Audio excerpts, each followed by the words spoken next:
Operation सिंदूर, जिसमें हमने आतंक के ठिकानों को नेस्तनाबूद किया है। आतंक के वो ठिकाने जहां पर आतंकियों की ट्रेनिंग की जाती थी।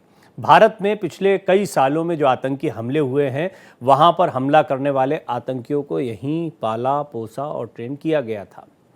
भारतीय सेना ने एक शानदार काम किया। किसी पाकिस्तानी आम नागरिक को हमने चोट नहीं पहुंचाई, पाकिस्तान के शहरों पर हमला नहीं किया गया है। लेकिन इस रणनीतिक हमले के साथ में भारत ने एक चीज़ बहुत साफ कर दी है। पाकिस्तान का कोई शहर, कोई जगह भारत की इज्जत से बाहर नहीं है। हमें वहाँ घुसना भी नहीं है, हमला भी नहीं करना, यहीं बैठे बैठे अपनी सीमाओं से। और जैसे जल थल नभ तीनों सेनाओं ने इस ऑपरेशन सिंदूर में अपना योगदान दिया है, तो चाहे समंदर के रास्ते हो, चाहे भारत की अलग अलग सीमाओं के ज़रिए हो, चाहे एलओसी पर तैनाती के ज़रिए हो, भारत ने इतनी स्ट्रैटेजिक बढ़त बना रखी है जिसका एहसास कराया। ये पहले से भी हम जानते थे, लेकिन इसका एहसास पाकिस्तान को कराया कि आपका कोई भी शहर हमारी इज्जत से बाहर नहीं है। लेकिन भारत युद्ध नहीं चाहता है। युद्ध थोपा गया तो पाकिस्तान भी वैसे ही नेस्तनाबूद होगा जैसे आतंकी ठिकाने आज ठिकाने लगाए गए हैं। पहलगाम नरसंहार के बदले की कार्रवाई शुरू हो चुकी है। भारतीय सेना ने पाकिस्तान को पराक्रम के सबूत दे दिए हैं।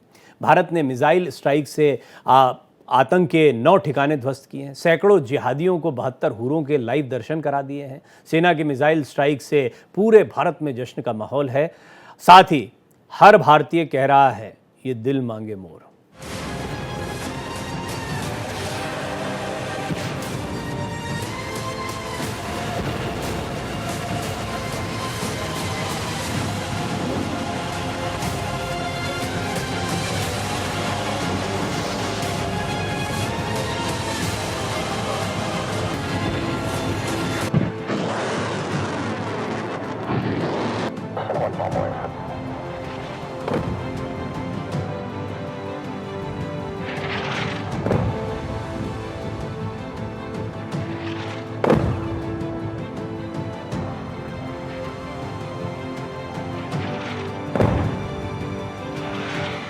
सौगंध मुझे इस मिट्टी की, मैं देश मिटने नहीं।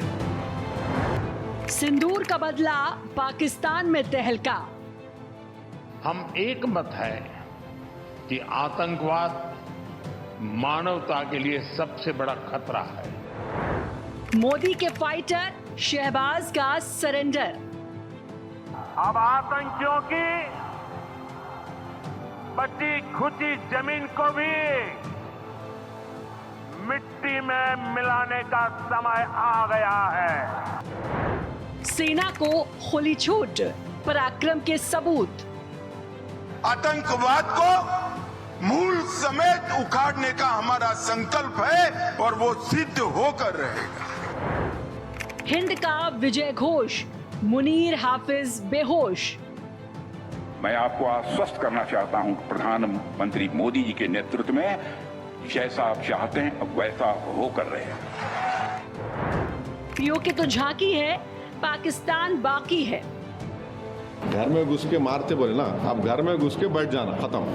ये नया भारत किसी को छेड़ता नहीं, लेकिन अगर किसी ने छेड़ा है तो अब उसको छोड़ेगा भी नहीं। जिहादियों को 72 हूर, ऑपरेशन सिंदूर। उनकी कल्पना से भी बड़ी सजा मिलेगी।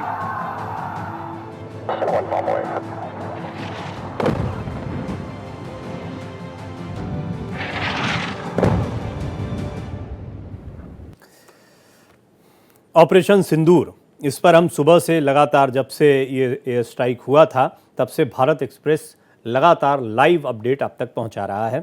कई एक्सपर्ट से सुबह से हमने बातचीत की और कई ऐसे पहलू समझ में आए हैं जिससे अभी तक हम भारतीय सेना के शौर्य के बारे में बातें करते थे, अभी वो शौर्य जो है वो हमारे सामने है। हम देख रहे हैं कि भारत की शक्ति कितनी मजबूत है। ख़ास तौर पर पाकिस्तान के परिप्रेक्ष्य में देखा जाए, उसका कोई शहर नहीं है जो भारत की सीमा से ही हमारी जद में ना हो, भारतीय सेनाओं की जद में ना हो। कई मेहमान जुड़ेंगे, आइए बात करते हैं सबसे पहले विंग कमांडर सतीश शर्मा जी से, जो मेरे साथ एक्सपर्ट के तौर पर जुड़ रहे हैं। सतीश जी, सबसे पहले तो जय हिंद, मुबारक हो आपको भी। पूरा देश जो है वो खुशियां मना रहा है, लेकिन जैसा हम कह रहे हैं पिक्चर अभी बाकी है, रिटेलिएशन।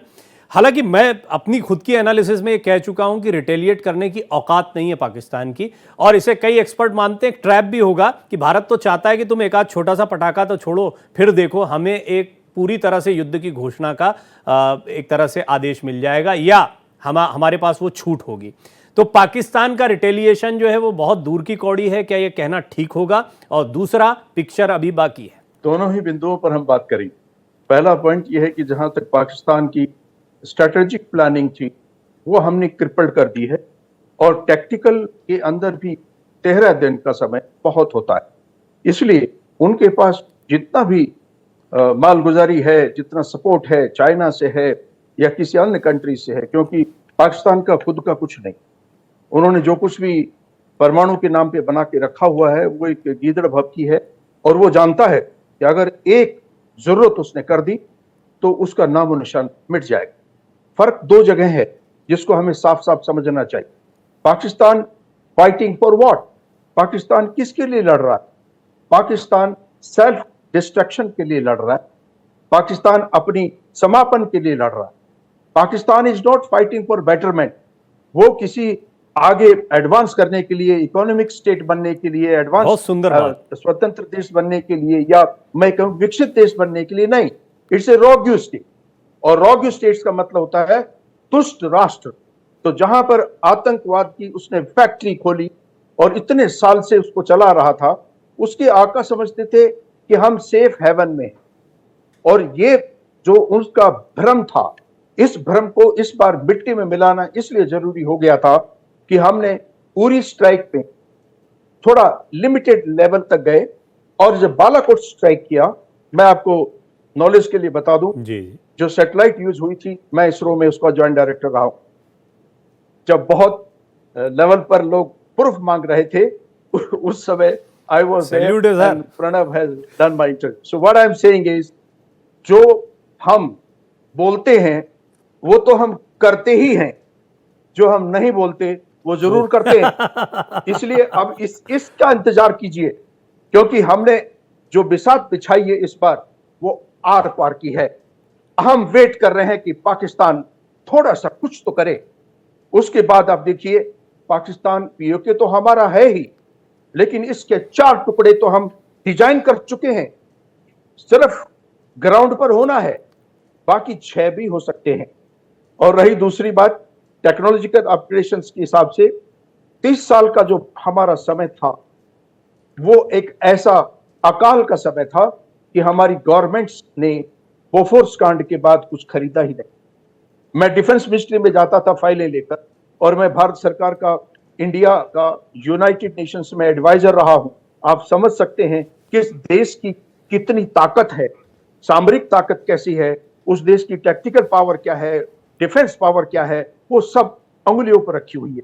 इसलिए ऐसी पोजीशन में वॉर रूम बनाने का मौका भी मुझे मिला। तो पाकिस्तान को नापना मिलिट्री बाइट से बहुत आसान है हमारे लिए, लेकिन आप ये न भूलें कि पाकिस्तान एक रोग स्टेट होने की वजह से जो दुश्मन गिरा हुआ होता है उसके लेवल को नापना मुश्किल है। और ये इसलिए मैं बता रहा हूं, इन्होंने हर बार जिहादियों के नाम पर, जो रेगुलर रेंजर्स थे आर्मी के, ये जो हमने अभी स्ट्राइक किया है पाकिस्तान के 4 टारगेट्स जो मेन पाकिस्तान लैंड पर हैं, इनके आका की वो स्वर्ण दाहगृह बन गया था, वहीं से ही ये सबको पैदा करते थे और उनको डिग्री देकर प्रायोजित करते थे वहां से। आप समझिए इनकी जड़ में, इनकी जो मदर ऑर्गेनाइजेशंस है उस पर स्ट्राइक करके इनको लहूलुहान कर देना। बहुत अच्छा लगा जब हाफिज ये कह रहा था, काश मैं भी मर गया होता, इतनी जल्दी क्या है। हिंदुस्तान आएगा, तुम्हें नंबर आएगा, बहुत सबका नंबर अच्छी आएगा। मौके की मौत देगा। और ये दिल मांगे मोर जो कैप्टन बत्रा की, जो हमारे टोटलिंग हिल्स के, मैं जो हमारा कारगिल युद्ध हुआ था उसमें मैं अवॉक्स का इंचार्ज था, जी। इसलिए आप समझिए कि हमारे जो कोऑर्डिनेटेड एफर्ट्स होते हैं उसके अंदर सबसे बड़ी एलिमेंट होता है सरप्राइज डिसरप्शन। लोग सोच रहे थे यहां मॉक ड्रिल होगी, अभी तो मोदी थाली बजवाएंगे, धीरे धीरे मुहूर्त निकालेंगे, लेकिन वो मॉक ड्रिल अब कोई और कर रहा है। We are prepared for the worst and we are the best. नहीं, आपने विंग कमांडर शर्मा आपने बड़ी दिलचस्प बात इसलिए कही क्योंकि हम बीइंग जर्नलिस्ट, बीइंग एंकर, प्रतिदिन तैयार रहते थे, क्योंकि हमें पता था कि सरप्राइज एलिमेंट का मतलब है आज कल, और ये तारीख कभी तय नहीं होगी, किसी दिन हो सकता है। और आज रात में ऐसे ही हुआ, बहुत फटाफट हम लोग भागे, अरे हो गया। अच्छा, ये जो हो गया, ये हमें लगता है कि हो गया, अचानक हो रहा है, लेकिन इसके लिए पूरी रणनीति बनाई गई होगी। खासतौर पर अंतर्राष्ट्रीय जगत को जिस तरह से कॉन्फिडेंस में लिया गया, ऐसा लगता है भारत ने अपने टारगेट्स भी चुने, साथ ही साथ उन टारगेट्स पर जो कार्रवाई होनी है उसको लेकर सुनिश्चित किया कि दुनिया में कहीं किसी तरह का विरोध ना हो, और यह भी सुनिश्चित किया कि पाकिस्तान की आम जनता पर कोई हमला ना हो, पाकिस्तान की सेना पर भी हम कोई हमला नहीं कर रहे हैं। इस रणनीति के विषय में आप क्या कहना चाहेंगे? हमारे एक्चुअली टोटल 42 टारगेट्स थे जिन पर एक्चुअली हमें काम करना चाहिए था, लेकिन प्रधानमंत्री जी और डोभाल साहब हैं, हमारे तीनों चीफ हैं और सीडीएस हैं, सब ने एक स्थिति पर यह रखा कि इसको हम लीको में रखेंगे। लीको का मतलब होता है लो इंटेंसिटी कॉन्फ्लिक्ट। ये जो लीको से अगर हम सांप को और उसके बिल को दोनों को उड़ा सकें तो वर्ल्ड कम्युनिटी हमें यह नहीं कहेगी कि it is a direct attack on the sovereignty of Pakistan. तो पाकिस्तान के हाथ से वो जो लॉलीपॉप दिखा करके अपना रोना गाता, हमने उस एरिया को सील कर यहां से, और नॉट ओनली सील किया, we have apprise the world community, जो भी यूएन सिक्योरिटी काउंसिल के राष्ट्र हैं, बड़ी सुप्रीम पावर्स हैं, जो हमारे मित्र हैं, और यहां तक कि जो मिडिल लेवल पर हैं, जो दोनों तरफ पैर रखते हैं, चाहे वो चाइना हो या तुर्की हो, कोई भी हो, इन सबको एक मैसेज देना था, what we are in control of our targets, we are in control of our emotions, we are in control of our actions. ये जो चीज है ये बहुत जरूरी थी। आपके पास राइट्स टू अटैक है, लेकिन अगर आप कोलेटरल डैमेज करते हैं तो दूसरे नेशंस को आप मौका देते, और वो मौका हमने अरेस्ट किया, इसीलिए इतना समय लगा। जब उसको हम 42 टारगेट से 9 टारगेट्स पर प्रिसाइजली एक एक टारगेट को बहुत बारीकी से चुना गया, उसके साथ उसका जो जखीरा है कि इसको उड़ाने की स्ट्रैटेजी कैसी होगी, आप सोच नहीं सकते हैं। अगर हमें मौका मिल जाए तो पाकिस्तान 19 मिनट की खीर है, 19 मिनट। लेकिन ये जो सारा ऑपरेशन था, अगर आप इसका रियल ऑपरेशन टाइम निकालेंगे तो आपको 33 मिनट्स भी नहीं मिलेगा। और ये इसलिए जरूरी है कि इस सारे सिस्टम में जब आप टेक्नोलॉजी को एफर्ट्स के साथ, जी हमारी पायलट्स हैं, जो हमारे लॉन्चर्स हैं, उनके ऊपर जो मैन पावर लगी है, दे हैव टू अट्यून, और वार रूम में ये सब कुछ सेकंडों के हिसाब से होता है जी, क्योंकि कंप्यूटराइज के साथ मेरे आप जब बोल रहे हैं ना, मेरे मन में बहुत सारे सवाल आने लगे, और विंग कमांडर शर्मा, क्योंकि आपका अनुभव भी फील्ड का रहा है, थोड़ा इसी बात पे मेरे जहन में ये आ रहा था जब आप ये बोल रहे थे। इनका एयर डिफेंस सिस्टम क्या हुआ? सारी की सारी मिसाइल जाके टारगेट पर लगी हैं, एक भी मिसाइल खाली नहीं गई है। झूठी खबरें वो पाकिस्तान में चलाते रहे, लेकिन इसके बावजूद एक बात तो साफ हो गई, इनका कोई एयर डिफेंस सिस्टम नहीं है जिसका ये इतना डंका बजाते रहे। एक्चुअली ये आपने you have nib the but, आपने जो क्वेश्चन पूछा है एक्चुअली यही पूछना चाहिए अगर कोई जर्नलिस्ट है, भाई ये हुआ क्यों। और सीधी सी बात है, ये इनका जो एडी सिस्टम है, आप इसको समझिएगा, रियल टाइम सैटेलाइट रिकॉग्निशंस एक सिस्टम होता है। पाकिस्तान की कोई सैटेलाइट नहीं, पहले इसको सपोर्ट मिलता था अमेरिका से, वो अमेरिकन सैटेलाइट्स का सपोर्ट आज इसके पास नहीं। Number 2, China is now contemplating, और चाइना को भी ये सरप्राइज एलिमेंट मिला है, इसलिए उस पीरियड में चाइना की कोई भी सैटेलाइट उस एरिया को स्कैन नहीं कर रही। अब ग्राउंड पर जो एडी सेंटर्स होते हैं, जिनको हम एयर डिफेंस कंट्रोलिंग सेंटर्स बोलते हैं, ये राडार के थ्रू होते हैं, कोऑर्डिनेट किया जाता है, मिसाइल्स लॉन्चिंग पैड्स के थ्रू कोऑर्डिनेट किया जाता है, और सिंगुलर एयरक्राफ्ट्स में भी ये चीज होती है। लेकिन जब हमने इतने दिनों से हिलाते रहे और हमारे जो शहीद कहूंगा मैं उनको, कोल्ड ब्लड में उन्होंने गोलियां मारी हैं, हमारे देश के ऐसे जवानों को हिंदू समझ करके जो गोलियां मारी गई, उनकी तेरहवीं तो हमें करनी थी ना। ये तो हमारा समाज का रिवाज कहता है। क्या बात है। हमारा ये आपने मुझे एक बहुत अच्छा एक पॉइंट दिया है, इस पर बहुत कम लोगों ने विचार किया है अभी। और दूसरी बात, सिपंडी हम 14वें दिन को हम जाने नहीं देंगे, ये पहले से ही सेट था और समय भी सेट था। लेकिन बिंदु ये था, बहुत सी चीजें होती हैं, सरप्राइज एलिमेंट खत्म हो जाता अगर ऐसा नहीं होता। डिसेप्शन से जो आज एट्रिशन रेट 100% न्यूट्रलाइज हम लोग जो कर सके, वो उतनी मात्रा में नहीं हो पाता। इन लोगों को जितनी बुद्धि थी इन्होंने किया, पीओके से जो इनके लॉन्च पैड थे वो उन्होंने खाली कर दी और इन सबको वो अंदर ले गए, मेन अपने पाकिस्तान में ले गए, और वहां पर जाकर के जो इनके ये 3 मेन हाइडआउट्स जो मुरीद के में है, बहालपुर में है और सियालकोट जो सियालकोट में है, ये जो 3 थे ना मेन, यहां पर इन्होंने उनको हाउसिंग कर दिया। वो सोचा कि वो ज्यादा पीओके में स्ट्राइक करें। तो ये जो एक पॉइंट था कि घुस के ही नहीं, अंदर बिल में जहां छुपे हो वहां भी मिट्टी में मिला देंगे। नहीं, बिल्कुल ठीक आप कह रहे हैं। इस एयर स्ट्राइक ने यह भी साफ कर दिया है कि पाकिस्तान का हर शहर, हर इलाका जो है वो भारतीय सेना की जद में है। बस हम चाहते नहीं है कि पाकिस्तान के आम लोगों को कोई नुकसान हो, जैसा कि भारतीय सेना ने स्पष्ट भी किया। मेजर परमजीत सिंह, जय हिंद। आप भी मेरे साथ जुड़ चुके हैं। अभी विंग कमांडर शर्मा ने कई बातें रखी हैं। तो मेजर सिंह, मुझे ये बताएं आप कि अभी हम ये देख रहे हैं एलओसी पर जो है वो पाकिस्तान अपनी फ्रस्ट्रेशन निकाल रहा है, भारतीय सेना माकूल जवाब उसका दे रही है।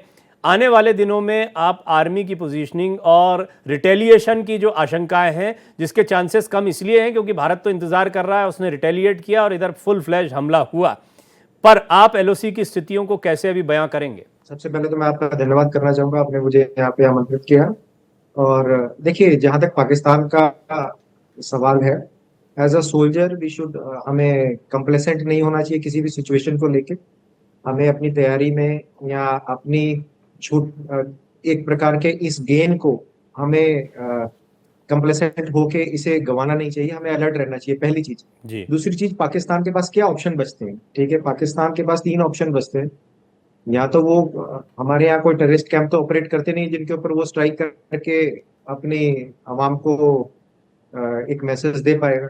दूसरा, उनके पास ऑप्शन बचता है, या तो वो एयरफोर्स के किसी स्टेशन पे अटैक करें या तो मिलिट्री एक्सकेलेशन पे दें। तो इस समय कुल मिला के ये है कि बॉल उनके कोर्ट में है। उनको बता दिया गया है कि अगर आप पुलवामा करेंगे तो आपको क्या रिस्पॉन्स मिलेगा, आप पहलगाम करेंगे। हर बार उनका कॉस्ट ऑफ एस्केलेशन जो है, जो कॉस्ट हमने उनके टेररिज्म के कॉस्ट को बढ़ाते जा रहे हैं जी। उनका पहले रिस्पांस था, उसको हमने एक एयर स्ट्राइक से किया। सबसे पहले हमने सर्जिकल स्ट्राइक से स्टार्ट किया, फिर एयर स्ट्राइक हुई। अब इस बार वो एस्केलेशन जो है वो 200 किलोमीटर अंदर पाकिस्तान तक चला गया है। अब तीसरी बार अगर वो कोई मिस एडवेंचर करते हैं तो उनको पता है कि हमारी लेजिटिमेसी जो है वो स्टेक पे है, पाकिस्तान के आर्मी की चीफ की ईगो स्टेक पे है। बेसिकली ये सारा कुछ जो हो रहा है, ये पाकिस्तान के आर्मी के चीफ को अपनी, आपको याद होगा जब इमरान खान को आउस्ट किया गया था, पाकिस्तान में जेल में डाला गया था, तो एंटी पाकिस्तान आर्मी प्रोटेस्ट बहुत हुए थे देश में जी। वो किसी ना किसी तरीके से, और उनकी जनता भी ये जानती है कि ये हमें लूट रहे हैं, मार रहे हैं, खा रहे हैं और देश का भला नहीं कर रहे। वो इनसे छुटकारा चाहते हैं। वो अपनी होंद को बनाए रखने के लिए वो कोई ना कोई ऐसी प्लानिंग करते हैं जिसकी वजह से वो इंडिया से कॉन्फ्लिक्ट में इंडिया को ड्रॉ करना चाहते हैं। बट हमारे विदेश मंत्रालय ने बहुत ही उम्दा तरीके से उसे बयान भी किया है कि हम और कोई एस्केलेशन नहीं चाहते हैं।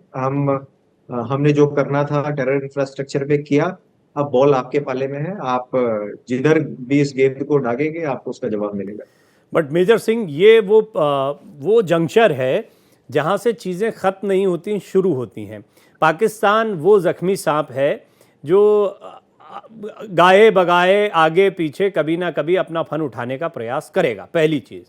दूसरी चीज़ ये है कि कितना सेटिस्फाइंग है ये स्ट्राइक, और हम क्या ये कह सकते हैं कि हमने आतंक की ज़मीन को नेस्त नाबूद करने का एक बड़ा कदम चला है, या आपको लगता है कि पिक्चर अभी बाकी है? जो अभी विंग कमांडर शर्मा कह रहे थे उसमें हम ये माने कि अब बेशक धीरे धीरे स्ट्रेटेजिकल भी होता है, कूटनीतिक भी होता है। हम बलूचिस्तान को देख रहे हैं, सिंध को देख रहे हैं, खैबर पख्तूनख्वा को देख रहे हैं, पीओके को देख रहे हैं।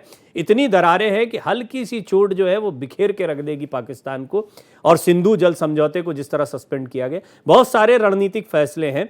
क्या आने वाले दिनों में पाकिस्तान के हालात बद से बदतर होने वाले हैं, या क्या रणनीति आप देखते हैं कि आतंक का पूरी तरह से खात्मा हो? और ये जो डर होता है कई बार, या आशंका रहती है, डर से ज़्यादा तो आशंका कहना बेहतर होगा कि कभी रिटेलिएट करे, कोई नुकसान पहुंचा दे। पहलगाम में नुकसान पहुंचा ही दिया था, इसको पूरी तरह रोक पाए? देखिए, पाकिस्तान ने पिछले 3 मतलब कन्वेंशनल वॉर हमसे लड़ी, और उसे अपनी वॉर फाइटिंग कैपेबिलिटी का पता है कि वो ज़्यादा से ज़्यादा अगर ऑल आउट वॉर में इंटेंसिटी, फुल इंटेंसिटी में अगर वॉर में इंडिया के साथ जाता है तो मैक्सिमम 3 दिन से ज्यादा उनके पास एम्यूनिशन ही नहीं। और जब ये बालाकोट एयर स्ट्राइक हुई थी तो मैं कारगिल में डिप्लॉयड था, उस समय भी हमें यही इनपुट्स मिलते थे कि इनके पास एम्यूनिशन नहीं। ठीक है, तो इनको अपनी कैपेबिलिटीज पता है। हाँ, बट मैं एज अ फौजी आपको फिर एक मैसेज देना चाहूँ, हमें अपनी इस जीत को सहारे बैठ के कंप्लेसेंट नहीं होना चाहिए। पाकिस्तान ने एक चीज पे बड़ा अच्छा काम किया है 75 साल में, उन्होंने एसिमेट्रिक जो है वॉर फाइटिंग कैपेबिलिटी को जनरेट किया है। वो अपने स्लीपर सेल्स को एक्टिवेट कर सकता है, वो नेपाल के जरिए, बांग्लादेश के जरिए, या कहीं से भी उनके पास ऐसी पॉपुलेशन है जो कह सकता हूँ मैं यूजलेस है, जो रेडिकलाइज्ड है, और वो अपनी मतलब हमें एज हमारे रिलीजन को या हमारी कंट्री के अस्तित्व को मिटाने के लिए वो अपनी जान तक दे सकते। तो मेरा बेसिक यही मैसेज रहेगा आपके जरिए, आपके मतलब आपके व्यूअर्स से, कि we should not sit on this initial gain. ये हमारा सक्सेसफुल अटेम्प्ट था, बट जिस तरीके से हमारे फॉरेन मिनिस्टर ने, हमारी फॉरेन मिनिस्ट्री ने इसको बहुत ब्यूटीफुली हैंडल किया है, we have given them a clear cut message that we have, हमने इस एस्केलेशन को यहीं पे खत्म कर दिया। अब उनके तरफ बॉल है, but knowing Pakistan they will retaliate. Getting your point sir, और मैं आपकी बात से इत्तेफाक भी रखता हूँ पूरी तरह से। युद्ध जो है वो कोई बहुत जश्न मनाने का मौका नहीं होता किसी भी देश के लिए। हमारी जीत हो, बेशक हम अपने मकसद में कामयाब हों, इसके बावजूद युद्ध जो है हमेशा एक विभीषिका लेकर आता है। वो चाहे हमने किया हो, हम देख रहे हैं इजराइल हो, रशिया हो, चाहे जिस पोजीशन में वो हो, इसके बावजूद उनकी इकोनॉमिक ग्रोथ पर बड़ा असर पड़ता है। आतंकवाद को ख़त्म करने की एक तरह से बड़ी कार्रवाई की, यूँ तो आतंक के खिलाफ लड़ाई बहुत लंबी है, लेकिन ये शुरुआत हुई है, और एक बड़ी शुरुआत है जिसमें ये 3 बड़े चेहरे, इनके बड़े ठिकाने। हमने कई पहलुओं पर बात की है, जैसे विंग कमांडर शर्मा ने ब्रेक से पहले आपको बताया कि ये बात सिर्फ पीओके में लगने वाले आतंकी कैंपों की नहीं है।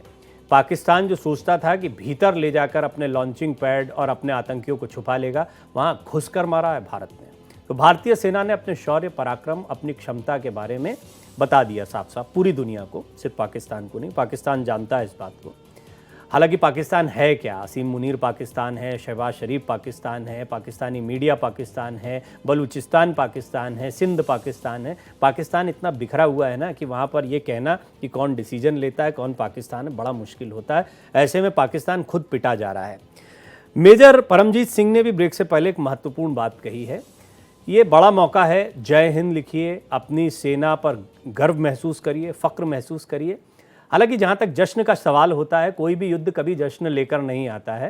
तो हम कोशिश ये करें कि हम सतर्क रहें, सावधान रहें, देश के साथ खड़े रहें। जो हमारी जिम्मेदारी है उसको हम पूरा करते रहें। सोशल मीडिया हो, फर्जी खबरें हों, इनसे बचें। ये कुछ जिम्मेदारियां हमारी भी सिविलियंस के नाते बनती हैं। संजीव जी, कई और तरीके हैं, ये शुरुआत है, पिक्चर अभी बाकी है।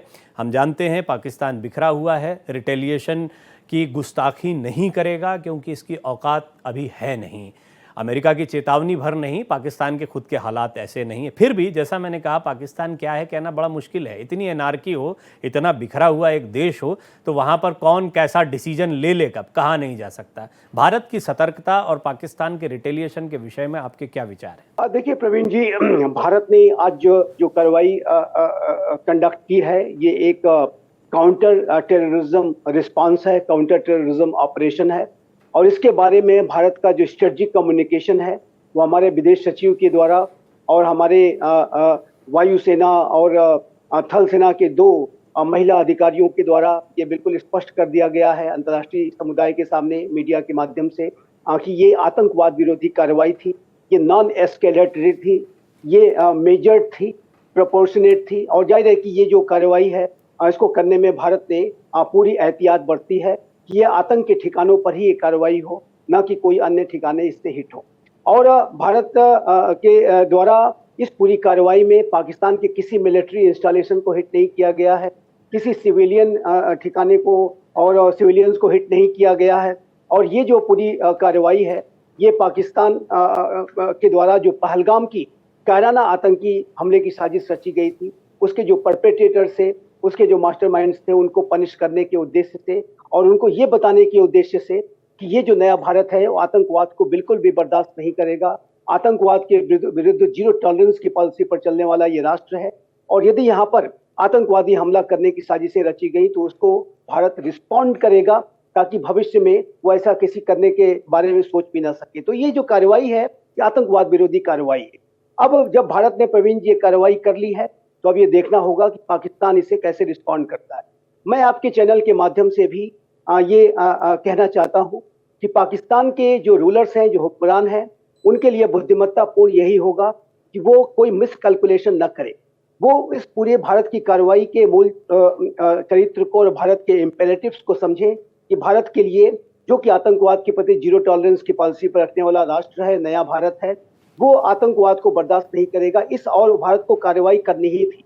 जो घृणा, नफरत की सोच दर्शाई गई, जिस तरीके से आतंकियों ने मासूम लोगों की हत्याएं की और नव विवाहिता जोड़ों को एक दूसरे से हमेशा के अलग कर दिया, माथे से सिंदूर छीन लिया, बच्चों से पिता उनके पेरेंट्स को छीना, पेरेंट्स से बच्चों को छीना। जाहिर है कि ऐसी जो निर्मम हत्याएं उन्होंने की हैं, ये भारत को बिल्कुल टोटली अनएक्सेप्टेबल थी और इसका रिस्पॉन्स तो किया जाना ही था।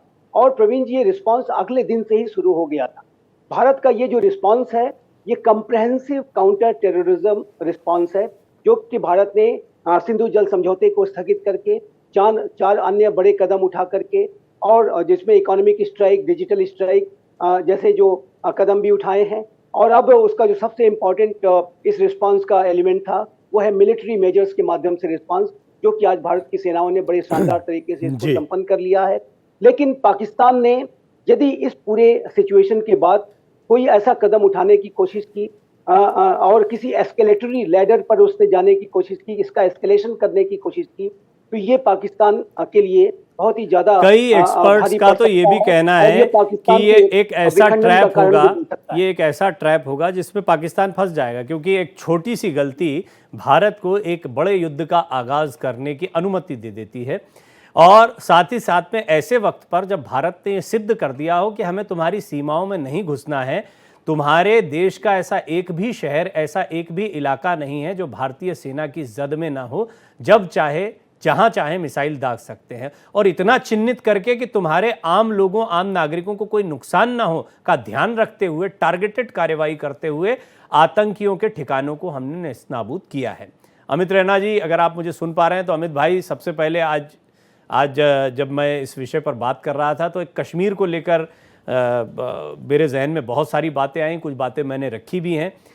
जम्मू कश्मीर में क्या क्या बदलने वाला है इन हालात के बाद में, ये जो नए समीकरण पहलगाम के आतंकी हमले के बाद, चाहे वो इमोशंस के लेवल पर आप देखें, भारतीय सेना की कार्रवाई के लेवल पर देखें, और दूसरा जब आप कश्मीर की बात करते हैं और कश्मीर से आतंकवाद को जड़मूल नष्ट करने की बात करते हैं, तो वहाँ हिंदू आबादी की बहाली, ये भी एक बड़ा विषय सामने आता है। बहरहाल कश्मीर में क्या बदलेगा, ये मेरा ओवरऑल एक सवाल है, इसमें आप क्या क्या समेटना चाहेंगे वो आप पर निर्भर है। कश्मीर में बदलाव तो काफी आया है पिछले कुछ सालों में जो हम देख रहे हैं। और मुझे लगता है जो इस समय जो सबसे बड़ा बदलाव मैंने 35 साल में नहीं देखा है, वो है कि कश्मीर के लोगों का पहलगाम में जो प्रोटेस्ट हुआ उसके खिलाफ निकलना। अब उसके कारण क्या हो, क्या मंशा थी उन लोगों की, व्यवसाय था, जेन्युइन कंसर्न था, मुझे नहीं पता। मगर मेरे लिए ये कहना बिल्कुल सही होगा कि मैंने 35 साल में पहली बार देखा कि एक जनसमूह निकला जिसने जो बर्बरता पहलगाम में हुई उसकी निंदा करी और उसको लेकर कश्मीर में, खासकर श्रीनगर में बंद कॉल हुआ। और वो वैसा बंद कॉल था जो मैं एक समय पे कश्मीर में देखता था जब सेपरेटिस्ट या अन्य संगठन देते थे जिसमें ट्रैफिक भी बंद होता था। तो एक genuine out of fair, without fair, genuine एक मैंने बंद कॉल देखा। अब इसके बाद कश्मीर में क्या बदलेगा, आज के जो हमने पाकिस्तान में जो हमने आज उनको सबक सिखाया है, मुझे सिर्फ इतना लगता है कि बदलेगा कुछ महीनों की शांति। कुछ महीनों की शांति कश्मीर में जरूर आएगी, मगर क्या लॉन्ग टर्म में कुछ बदलेगा? नहीं बदलेगा। इसलिए नहीं बदलेगा क्योंकि पाकिस्तान डीप स्टेट जो असली रिस्पॉन्सिबल है जम्मू कश्मीर में जो हो रहा है उसको लेकर, उसको कोई क्षति नहीं पहुंची है, उसको कोई डैमेज नहीं पहुंचा, उसको उसके हरकतों को कॉस्ट नहीं पता चला है। आज भी हमने जो अटैक करे हैं वो उनके कैरियर्स पे, उनके उन लोगों पे किया जो उनके ऑर्डर्स को एग्जीक्यूट करते हैं। तो बिल्कुल कुछ महीनों की, कुछ समय की शांति जम्मू कश्मीर में जरूर आएगी, मगर इसके अलावा कुछ नहीं होगा। इसके अलावा जो बर्बरता, जो हम पहलगाम की बात कर रहे हैं कि धर्म देखकर पूछा गया है, ये पहली बार नहीं हुआ है कश्मीर में। पिछले एक साल में ये तीसरा बड़ा इंसिडेंट है जिसमें धर्म देखकर ही मारा गया है। चाहे वो रियासी का इंसिडेंट रहा हो, चाहे वो गगनगीर में जब जेडमो टनल पे अटैक हुआ, तो साफ था कि किस धर्म के लोग वहां पे। और इस बार इसलिए ज्यादा क्रूर और बर्बरता थी क्योंकि इस बार पूछ कर मारा गया। हालांकि अटैक्स पहले भी, जब रियासी की बस शिवखोड़ी से माता वैष्णो देवी जा रही है तो वो हिंदू श्रद्धालुओं की बस हो सकती, किसी और धर्म की बस नहीं हो सकती। तो ये, मगर जो लोगों का बदलाव जम्मू कश्मीर में जो देखने को मिला है, खासकर कश्मीर में, वो कहीं ना कहीं एक पॉजिटिव साइन है। जहां तक पॉपुलेशन की बात है, देखिए जब तक आप एक ऐसा माहौल नहीं बनाते हैं जिसमें कोई भी शेष भारत का व्यक्ति जाकर वहां अपने आप को सेफ फील करे, अपने आप को एम्पावर्ड फील करे, तब तक मुझे नहीं लगता कि ये रिवर्स ऑफ जेनोसाइड जो 1990 में वो होने वाला है। मगर शुरुआत कश्मीर के लोगों ने दिखाई है और मुझे लगता है भारत सरकार को इसको आगे लेना पड़ेगा। अगर आपको कश्मीर में परमानेंट सोल्यूशन चाहिए, परमानेंट शांति चाहिए, तो जब तक हम उस स्रोत को, जब तक उस सोर्स को डैमेज नहीं करते हैं या उसको उसके खामियाजे की कीमत नहीं बताते हैं, जो पाकिस्तान का डीप स्टेट है, पाकिस्तान की आर्मी है, कश्मीर में आप कुछ समय के लिए पीस बाय कर सकते हैं, उसके फिर कुछ समय बाद वापस ये हालात होंगे। ये हम उरी के बाद भी देख चुके हैं, हम ये बालाकोट के बाद भी देख चुके हैं, और अनफॉर्चुनेटली मुझे लगता है आज के बाद मैं आपकी ज्यादातर बातों से सहमत हूं।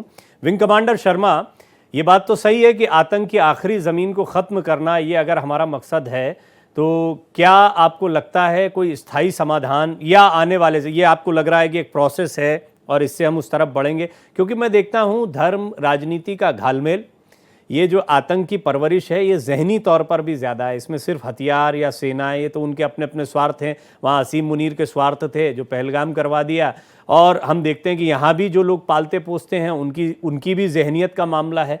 तो ये जो यहाँ पर आतंकवाद पल रहा है, इसका क्या होगा? और आतंक की आखिरी ज़मीन तो यहीं है। तिवारी जी, सबसे बड़ी और पहली बात यह है कि जिहादियों के नाम पर या कुरान का हवाला देकर ये जो पाकिस्तान का जन्म हुआ है, प्रॉब्लम यहाँ है। और ये 14 अगस्त को हुआ था बिना किसी मुहूर्त के। 15 अगस्त को पंडित नेहरू ने कुछ भी था लेकिन मुहूर्त निकलवाया था, इसलिए पाकिस्तान के टुकड़े होना जरूरी था।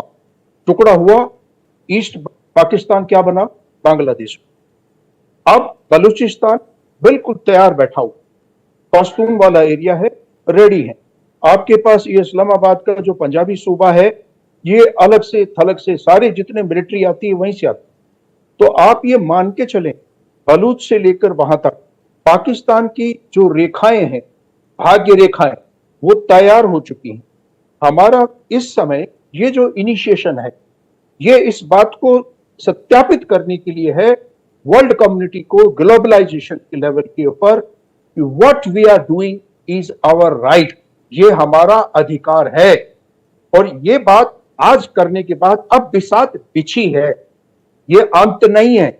इसलिए मैं अमित जी जो बात कर रहे थे, अमित जी वहां पर ये ठीक कर रहे हैं कि अभी कुछ समय के लिए आप पीस बाय कर सकते हैं, लेकिन पाकिस्तान का इतिहास है dictator, military dictator he by default Pakistan को रूल करता है। और ये एक महत्वाकांक्षा है मुल्ला मुनीर की, वो हमारे देश की तरह का जर्नल नहीं है, ये उसकी व्यक्तिगत महत्वाकांक्षा है कि वो किसी तरह से अपना नाम, जिस तरह से पहले वाले लिखवा के गए इतिहास में, ये पाकिस्तान का डिक्टेटर बनना चाहता है। इसीलिए इतना बड़ा दुस्साहस इसने कर लिया है।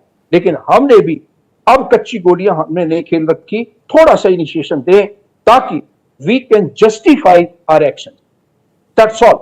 लेकिन ये सच है, ये परमानेंट सॉल्यूशन, हमें पाकिस्तान का परमानेंट इलाज करना ही पड़ेगा और ये आप 2027 से आगे नहीं ले जा सकते। ये डेडलाइन मैं इसलिए दे रहा हूं क्योंकि इस समय जो भी जियोमेट्रिक चेंजेस हुए हैं, जो पाकिस्तान की आर्थिक स्थिति क्रिपल्ड हो गई है, जो हमने उनका हुक्का पानी बंद कर दिया है, मैं इसको हुक्का पानी बोलूंगा, जो आपने सतलुज का पानी रोका है, अब इस वक्त आ गया है कि इनको जिहादियों की तरह से ही ट्रीटमेंट दें और पूरे देश का ही इलाज करें। क्योंकि जब तक ये नहीं होगा, प्रवीण जी ठीक कह रहे हैं, वह परमानेंट शांति नहीं आ सकती है। पीओके हमारा हो और उसके बाद उस सीमा पर जाकर के हम इसकी गार्ड करें, बलूचिस्तान को स्वतंत्रता प्रदान करवा दी जाए और अफगानिस्तान को पावर दें, आप इधर से संभालिए, शांति स्थापित हो जाएगी, उसके बाद कश्मीर स्वर्ग बनेगा। अमित जी, मैं ठीक बोल रहा हूं? हाँ, अमित जी के पास भी मैं दोबारा जाऊंगा। संजीव जी, अभी जो एक बात अमित रैना जी ने कही वो मैंने जम्मू कश्मीर के संदर्भ में पूछी, क्योंकि वहाँ को उन्होंने जिया है, वो जानते हैं, कई जख्म हैं, हरे रहते हैं, उनसे कई बार बात होती है इन मुद्दों पर। लेकिन संजीव जी, ओवरऑल देखें, 7 मई 2025 यानी आज की तारीख से पाकिस्तान के लिए चीज़ें कैसे बदलने वाली हैं। और अब भारत ने अभी तक, बेशक हमने वहाँ की आबादी के बारे में सोचा, हमने युद्ध ना तो अपने ऊपर लिया है ना उन पर थोपा है, हम युद्ध नहीं चाहते, हम नहीं चाहते चीज़ें एस्केलेट हों, लेकिन आज की तारीख से चीज़ें पाकिस्तान के लिए कैसे बदलने वाली हैं? किया जो साजिश रची, उसके पीछे का जो सबसे जो प्रमुख कारण मेरे असेसमेंट के मुताबिक, पाकिस्तान के जो आंतरिक हालात जो बेहद दयनीय हो चुके थे, सेना सीधे सीधे आलोचनाओं का और हमलों का शिकार हो रही थी और जनरल मुनीर के इस्तीफे की भी मांग शुरू हो गई थी। जाहिर है कि चाहे वो बलूचिस्तान में आप देख लें तो ट्रेनें अगवा कर ली जा रही हैं, सेना के काफिलों पर हमले हो रहे हैं।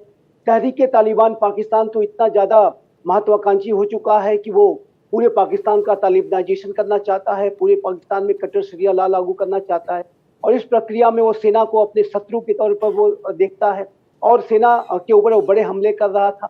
आर्थिक रूप से पाकिस्तान की स्थिति बेहद कंगाली की अवस्था में वो पहुंचा हुआ राष्ट्र है। राजनीतिक रूप से वो अस्थिर है, सबसे लोकप्रिय नेता जेल में बंद है।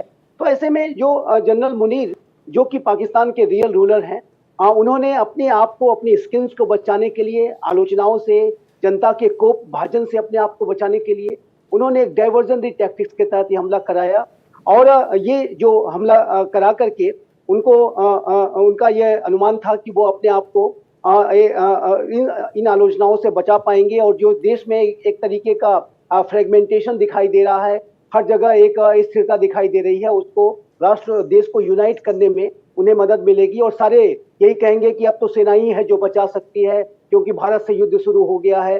जो पुराने जो एक नैरेटिव को गढ़ते हुए वो फिर से अपने आप को एक नई एनर्जी से और नई लाइफ को वो देना चाह रहे थे। इस साजिश के तहत ये हमला मेरे असेसमेंट के मुताबिक कराया गया, लेकिन उन्होंने एक भारी भूल कर दी।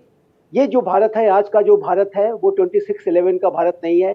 उस समय का जो भारत था, जब पाकिस्तान कभी भी कोई डाइवर्जनरी टैक्टिक्स अपनाता था और भारत के खिलाफ, भारत के फ्रंट पर कुछ अस्थिरता खड़ी करता था, आतंकी साजिशें रच देता था, तो ध्यान तो सबका जरूर चला जाता था, लेकिन भारत उसे रिस्पॉन्ड नहीं करता था। लेकिन आज का ये जो नया भारत है, आतंकवाद के प्रति जीरो टॉलरेंस के अप्रोच पे चलने वाला राष्ट्र है, और आतंकवादी किसी घटना को रिस्पॉन्ड किया जाता है, महाशक्तियों की तरह से रिस्पॉन्ड किया जाता है। Never forget and never forgive की नीति के तहत इसे रिस्पॉन्ड किया जाता है, कंप्रहेंसिव तरीके से रिस्पॉन्ड किया जाता है। और भारत की ये जो कार्रवाई पहलगाम के आतंकी हमले के बाद जो की गई, वो एक कंप्रहेंसिव रिस्पॉन्स था।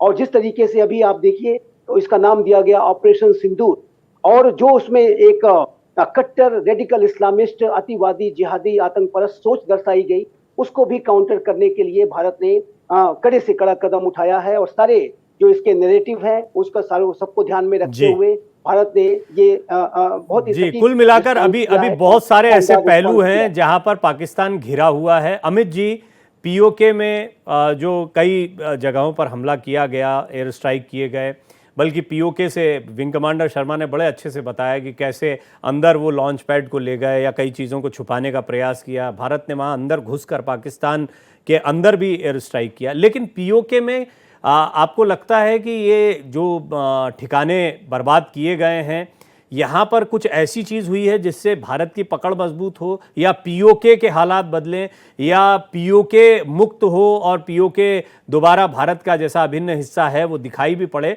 जैसी कुछ स्थितियां बनती दिखाई देती हैं? देखिए, अभी जो पाकिस्तान में हुआ या पाकिस्तान ऑक्यूपाइड जम्मू कश्मीर में हुआ, तो कहीं ना कहीं पाकिस्तान को एक बात तो साफ कर दी गई है कि हम सिर्फ पीओके तक अपने आप को रिस्ट्रिक्ट नहीं करेंगे, अगर हमें जरूरत पड़ेगी तो हम हार्ट ऑफ द पाकिस्तान में भी अटैक करने को तैयार, और हमने किया। क्या पीओके के वापस मिलने से समस्या का समाधान होता है? और अभी मेरे मित्र कह रहे थे कि पाकिस्तान के टुकड़े और आसिम मुनीर की डाइवर्शन टैक्टिक्स है। अगर आप इतिहास देखें, भारत का इतिहास देखें, 1980 के ऑनवर्ड से हमने तकरीबन 150 आतंकवादी हमले देखे हैं जो सारे के सारे पाकिस्तान स्पॉन्सर्ड थे। हम कम 26,000 सिविलियंस इसमें खो चुके हैं पाकिस्तान स्पॉन्सर्ड टेरर अटैक्स को लेकर। वो चाहे फिर बॉम्बे के मल्टीपल बॉम्ब ब्लास्ट रहे हो, कलकत्ता का बॉम्ब ब्लास्ट रहा हो, कलकत्ता कोयम्बटूर का रहा हो, दिल्ली का रहा हो, जम्मू कश्मीर में रहा हो, पूरे भारत में कहीं ना कहीं पाकिस्तान ने हमें क्षति पहुंचाई। तो आज ये कहना कि आसिम मुनी की डाइवर्टरी ट्रैफिक, तो जो 150 इंसिडेंट्स पहले हुए थे वो किसके डाइवर्टरी? कुल मिलाकर ये एक जहनियत है, आसिम मुनीर उसी जहनियत में फंसा हुआ है। तो ये पाकिस्तान डीप स्टेट का थॉट प्रोसेस है जो कंटिन्यू हो रहा है, जो आसिम मुनीर आज उसको रिफ्लेक्ट करते हैं अपने एक शेप में। वो जियाउल हक की ही पॉलिसी थी ना, 1000 cuts and 1000 bleeds। Operation Tupac की जब हम बात करते हैं, पाकिस्तान ने आपको हर बार धोखा दिया है। चाहे वो आप सर क्रीक पे जाके एग्रीमेंट करते हैं और वो पैसा करते हैं, फिर आप क्रिकेट डिप्लोमेसी करते हैं वो खालिस्तान करते हैं, फिर आप बेनजीर को बुलाते हैं और वो कश्मीर करते हैं, फिर आप बस लेके जाते हैं तो वो कारगिल करते हैं, फिर मोदी जी बिरयानी खाने जाते हैं और वो पठानकोट करते हैं। तो अनफॉर्चुनेटली पाकिस्तान और पाकिस्तान का डीप स्टेट वो है जो संभल नहीं सकता है। अब इसके पीछे एक पाकिस्तान की सोच तो है, बट उस पाकिस्तान की सोच का जो फाउंटेन हेड है वो अनफॉर्चुनेटली एक थियोलॉजी है, जिस थियोलॉजी से आप दुनिया भर में जूझ रहे हैं। एक सेक्युलर नेशन तुर्की, जिसे कमाल अतातुर्क ने बनाया, वो अंग्रेजी में कहावत कहते हैं कि Ataturk must be turning in his grave, क्योंकि उन्होंने जितना सेक्युलर तुर्की को बनाया, आज उसी थियोलॉजी के कारण वो तुर्की वापस बिल्कुल ठीक इस्लामिक स्टेट को मैं आपकी बात को, आपके पॉइंट को भी समझ रहा हूं, दर्शक भी समझ रहे हैं, और ये चर्चा बड़ी दिलचस्प रही और बहुत जानकारी से भरपूर रही। हालांकि अमित रैना जी ने जो आखिरी बात कही है वो बड़ी महत्व की है। हालांकि मैं इस बात को बार बार रखता रहा कि आतंक की असली ज़मीन जो है ना वो यहाँ है, वो किसी सिर्फ ज़मीन भर पर नहीं है। ये दिमाग में जो जहनियत में पल रहा है ना आतंक, इसको ख़त्म करना ज़रूरी है। और जब तक इस पर चोट नहीं होती है तब तक ये कहीं ना कहीं किसी ना किसी असीम मुनीर के तौर पर ये पनपता रहेगा। बिल्कुल ठीक कहा, पहले भी होता रहा है, आगे भी होता रहेगा। तो आखिरी ज़मीन को ख़त्म करना है, मतलब यहाँ दिमाग से ख़त्म करना होगा। और मेरा ऐसा विश्वास है कि जब हमने इतने शांत दिमाग से, और ये बड़ी समस्या है, कोई ये और अकेले हमारी समस्या नहीं है, पूरी दुनिया इससे जूझ रही है। जहाँ भी आतंकवाद का दंश है वो इलाका इससे जूझ रहा है, इस जहनियत से जूझ रहा है। तो इसका समाधान जाहिर तौर पर अभी एकदम इमीडिएट निकलना तो मुश्किल है, एक बड़ा आगाज़ ज़रूर हुआ है। विंग कमांडर शर्मा ने ठीक कहा, ये एक शुरुआत है, और ये शुरुआत जो है बस बिसात बिछ गई है। अब देखते हैं आगे की चालें क्या होती हैं। अमित जी आपका धन्यवाद, विंग कमांडर शर्मा आपका धन्यवाद, संजीव जी आपका बहुत बहुत धन्यवाद। आप लगातार हम तक सूचनाएं पहुंचा रहे हैं, जानकारियां दे रहे हैं, बहुत बहुत धन्यवाद आपका।